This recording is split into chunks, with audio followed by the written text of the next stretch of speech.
Welcome to Khadija Talimwali YouTube channel. Right now, as you are listening to my voice, your conscious brain is processing exactly 126 bits of information per second. Yeah, not a single bit more. Exactly. That is your absolute biological limit. You simply cannot process 127 bits. And yet, you're living in a modern environment that is just bombarding you with millions of bits every single second. It's overwhelming. It really is. And how you choose to allocate those 126 bits is literally the difference between living a life of profound, agonizing misery or experiencing just absolute euphoric satisfaction. I mean, it is the ultimate bottleneck of the human experience because everything you feel or achieve or, fail at, it all has to pass through that incredibly narrow cognitive doorway. And mastering that doorway is the mission of our deep dive today. I want to welcome everyone. Today, we are looking at the mechanics of human attention. We have some amazing material to pull from, too.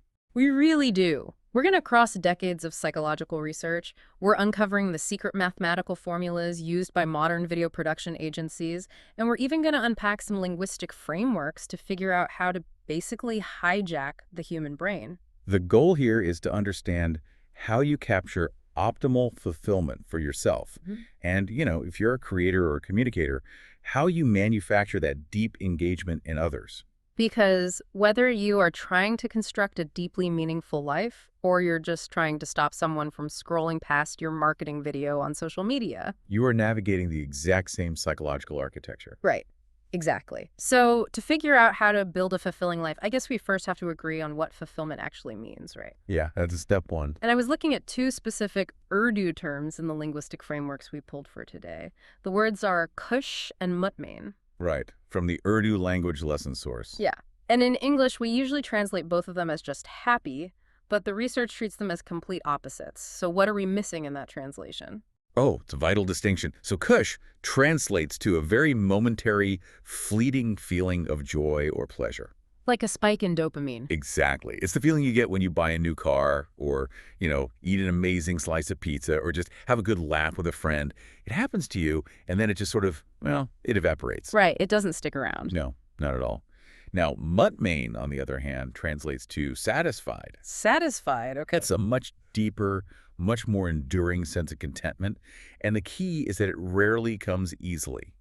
It is intrinsically linked to achieving a hard-fought goal or overcoming some sort of friction or fulfilling a long-term desire. So the implication there is that you could be mutmain, like deeply, profoundly satisfied with a highly stressful, challenging job. Yes, absolutely. Even if you aren't experiencing kush, that momentary happiness, while you're actively doing the stressful work.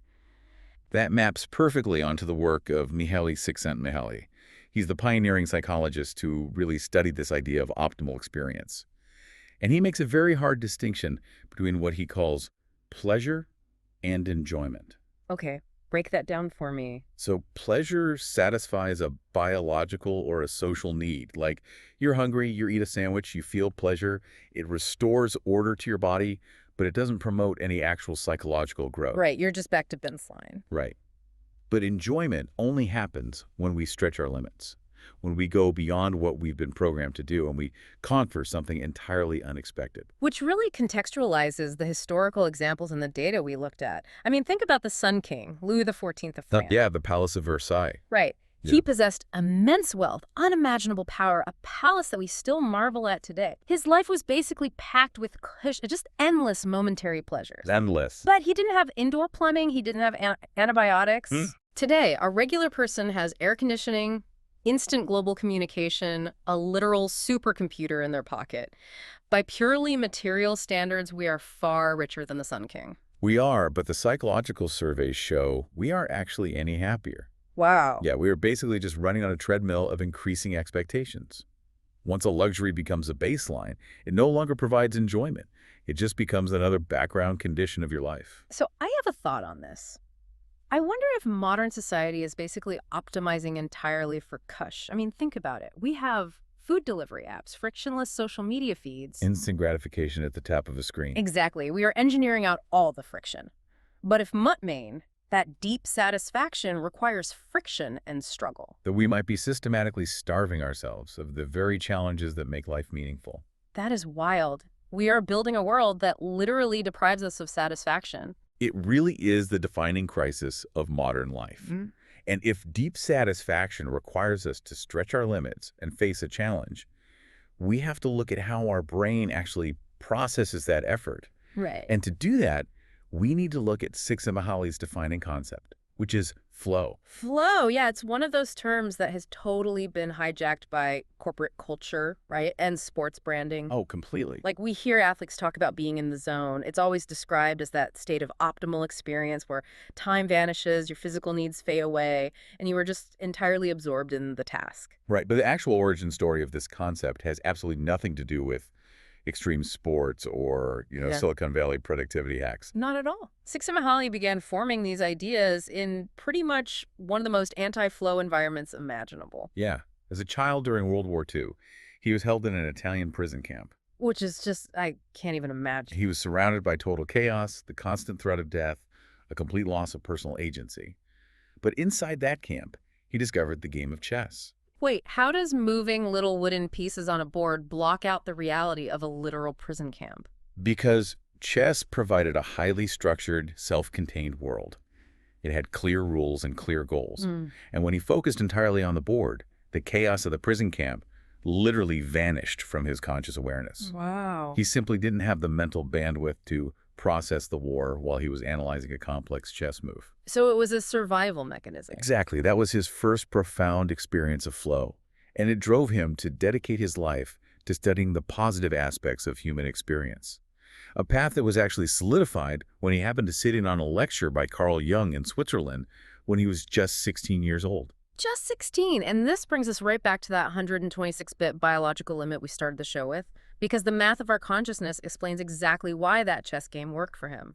Right. So Csikszentmihalyi refers to our mental bandwidth as psychic energy.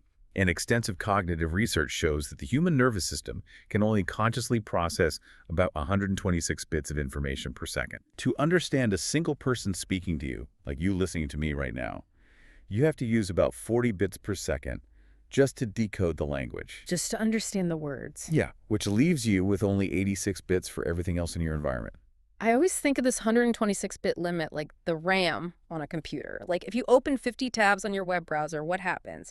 Your computer's fans start spinning super loud, everything gets laggy, and the system eventually just freezes up. That is a perfect analogy. Our conscious mind has an incredibly small amount of RAM. So if you leave an anxiety about the future tab open in the background of your brain, or an I wonder what people think of me tab running, those are eating up 40 or 50 of your precious 126 bits. and you are left super laggy and entirely unable to focus on the task in front of you. Exactly. That lag is what Csikszentmihalyi calls psychic entropy. Psychic entropy. Yeah, it's internal disorder. Fear, anxiety, conflicting desires. They are basically rogue programs crashing your cognitive system.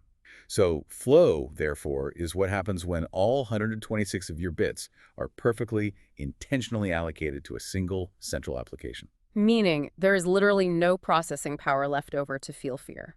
Or to worry about your appearance, or even to notice that you are hungry. That's incredible. So if attention is our most precious finite resource, how do we actively manage our RAM? Like, how do we force all 126 bits into one application on purpose? Well, you have to engineer the environment. And there is a very specific formula for inducing flow. It happens in this precise sweet spot where your skill level perfectly matches the challenge at hand. It's a sweet spot. Right. If the challenge is much higher than your skill, your brain detects a threat, it opens up all those anxiety tabs, and your psychic entropy spikes. Because you're overwhelmed. Yes. But if your skill is much higher than the challenge, your brain realizes it has leftover RAM. So it opens up the boredom tabs, and your attention wanders. Okay, so flow is balancing right on that razor's edge, where you are stretched to your absolute limit, but you are still actually capable of doing the thing. Exactly. And it requires a very specific feedback loop, too. You need clear goals and immediate feedback. Like a tennis player. They swing the racket, and they know the exact millisecond the ball lands, whether it was a good shot or a bad shot. That immediate feedback is what locks the 126 bits in place. If you don't know whether you're succeeding or failing at something, your brain starts searching for context, starts opening more tabs, and you lose the state. Got it. So who is actually good at this? Like, who masters this internal engineering? People who master this develop what's called an autotelic personality. Autotelic. Yeah, it comes from the Greek. Auto meaning self, and telos meaning goal. So an autotelic person derives deep, intrinsic joy from the activity itself, completely independent of external rewards. So they don't care about the money or the status or public praise. Right. The activity is its own justification because of the flow state it provides them. And what's wild is, from the case studies, you don't need to be climbing Mount Everest or playing Grandmaster chess to do this. You can force an autotelic state onto the most mundane, boring realities. Oh, absolutely. The psychology data highlights this factory worker named Joe. He was a welder doing just incredibly repetitive, mind-numbing toaster repairs on an assembly line. A prime environment for boredom. Exactly.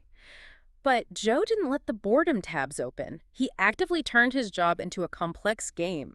He would try to imagine that he was the toaster, visualizing the actual flow of electricity through the circuits to find the fault faster than anyone else in the factory. He artificially manufactured a high challenge to match his high skill. And it entirely transformed his daily reality. He loved his job. Or consider an even more extreme example from the sources. Christopher Burney. He survived solitary confinement during World War II by methodically measuring his bed over and over and analyzing the exact mechanical structure of the window hinges in his cell. Because he didn't have any external stimulation. Right. So he had to create rigorous mental challenges just to prevent psychic entropy from completely destroying his mind. Okay, I have to challenge this idea a little bit when we try to apply it to modern life. Sure. Because the autotelic worker sounds incredibly inspiring, but is it actually realistic when we all have rent to pay? Like, can you genuinely separate the intrinsic joy of, say, auditing a spreadsheet from the extrinsic need for a paycheck? It's tough. It feels like we might just be tricking ourselves into being highly efficient corporate cogs under the guise of finding flow. That is a highly relevant modern critique, and honestly, it gets right to one of the most counterintuitive findings in all of slow research. It's called the paradox of work. The paradox of work. This part is absolutely fascinating to me. It really is. So when psychologists actually tracked people's daily experiences, they found that individuals report feeling more confident, more active, and they are in flow states far more often while they're at work. Which sounds crazy at first. It does. But mechanically, it makes total sense. Work naturally provides the core requirements of flow. You have clear goals, established rules, and immediate feedback from your boss or your clients. Basically, your 126 bits are being managed for you. Yes. Yet, despite objectively feeling better and more focused at work, employees consistently report wishing they could go home. Because the cultural narrative we all buy into says work is bad and leisure is good. Everyone just wants to punch the clock and get to the weekend. But here's the paradox. When they do go home and they are left in unstructured free time, the data shows a massive drop in their mood. People report feeling empty, anxious, and depressed. Researchers actually termed this the Sunday morning depression. Oh, wow. Because without a boss or a project managing their RAM, all the background tabs just pop open. The psychic entropy rushes right back in. That makes so much sense. Humans are surprisingly terrible at structuring their own attention when there aren't any external demands. We default to passive leisure, right? Like scrolling on our phones or binge-watching television. And those activities require zero skill, and they present zero challenge. Therefore, they simply cannot produce flow, and they cannot facilitate psychological growth. So you just feel empty. Yeah. To find deep satisfaction, we have to practice what Csikszentmihalyi calls taming solitude. We have to build our own rigorous mental routines when absolutely no one is forcing us to. The case studies on taming solitude are pretty wild. Like, people who choose extreme isolation. There was Dorothy, who lived entirely alone on the remote Canadian border. Or Susan Butcher living with 150 sled dogs in Alaska. They survive the isolation because they enforce relentless, complex routines for their attention. And it applies to relationships too, right?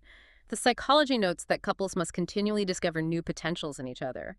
They have to actively inject new complexities into their relationship, like new shared goals or challenges.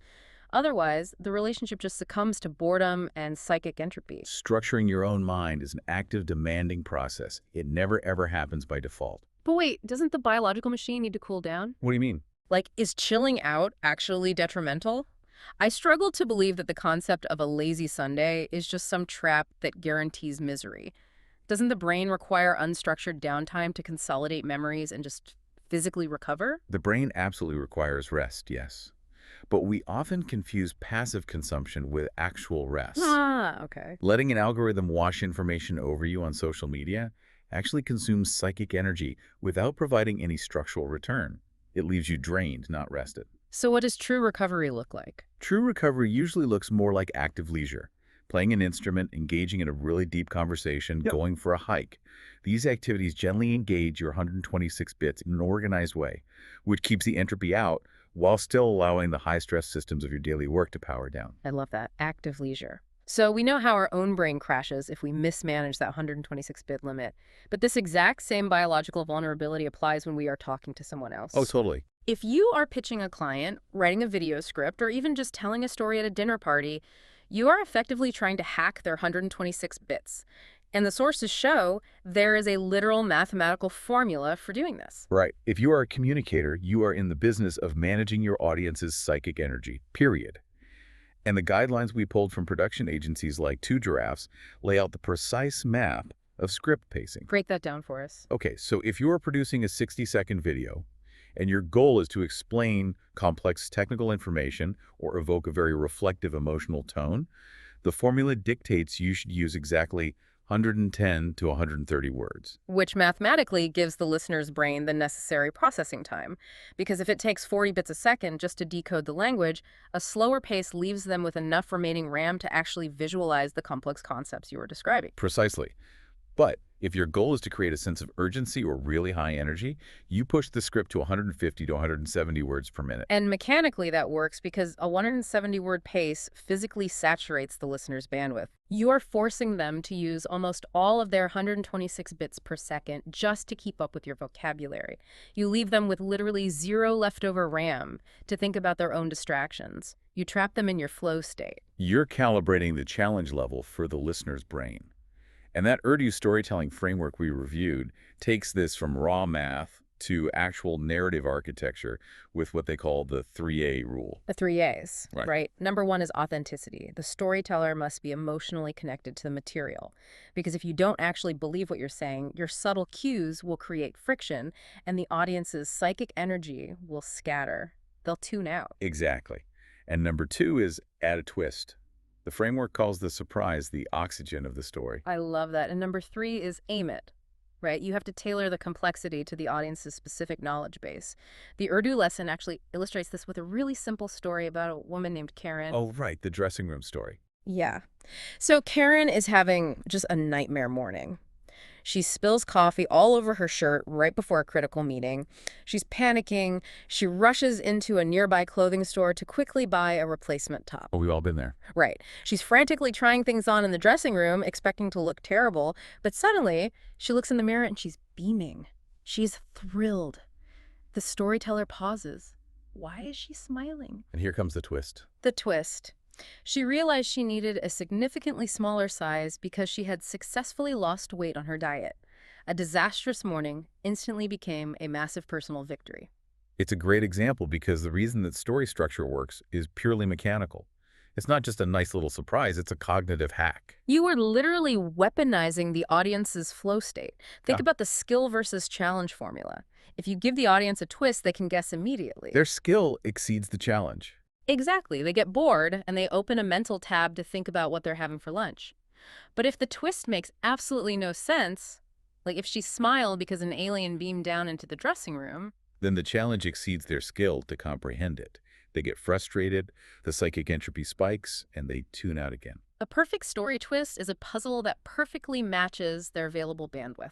You lead them right to the edge, you create a gap in their understanding, and then you hand them the exact piece of data that makes the whole system click. You are managing their psychic entropy for them. You are holding Yeah. their 126 bits completely focused on the narrative arc you've designed. So whether we are structuring a 60-second narrative to capture an audience, or we are structuring our own daily tasks to survive a mind-numbing Tuesday at the office, we are ultimately trying to build a larger, meaningful existence. Right, zooming out to the macro level. Yeah. How do all of these micro moments of flow, like the good meetings, the deep conversations, the dishwashing games, how do they compound into a truly creative, meaningful life? To understand that macro level of fulfillment, we have to look at Csikszentmihalyi's systems model of creativity. It's often referred to as the DI-Phi model. DIFI. What does that stand for? Well, it fundamentally disrupts the myth of the lone genius having a light bulb moment in an empty room, because creativity and meaning do not happen in a vacuum. It's a systemic interaction. Exactly. The model proposes that true creativity is an interaction between three distinct forces. First, the individual, that's the person actually doing the work. Second, the domain, which is the existing body of cultural knowledge, the rule book of whatever discipline they are in, whether that's mathematics, classical music, or software engineering. Okay, individual domain. What's the third? Third is the field. These are the societal gatekeepers, the critics, the editors, the bosses, who actually decide whether a new idea is valuable enough to be added to the domain. And when you analyze the lives of highly creative people who successfully navigate this DIFI system, the data destroys a lot of our preconceived notions, doesn't it? Oh, completely. They weren't necessarily child prodigies with off-the-charts IQs, but they did possess a relentless, almost obsessive curiosity. Yes, curiosity is key. And surprisingly, their formal schooling didn't dictate their success nearly as much as having a few specific mentors who recognized their potential and actively pushed them into higher states of flow. They found people who knew exactly how to calibrate their challenges. But the ultimate goal of mastering the domain and engaging with the field is to weave all of your individual flow experiences into what the research calls a life theme. A life theme.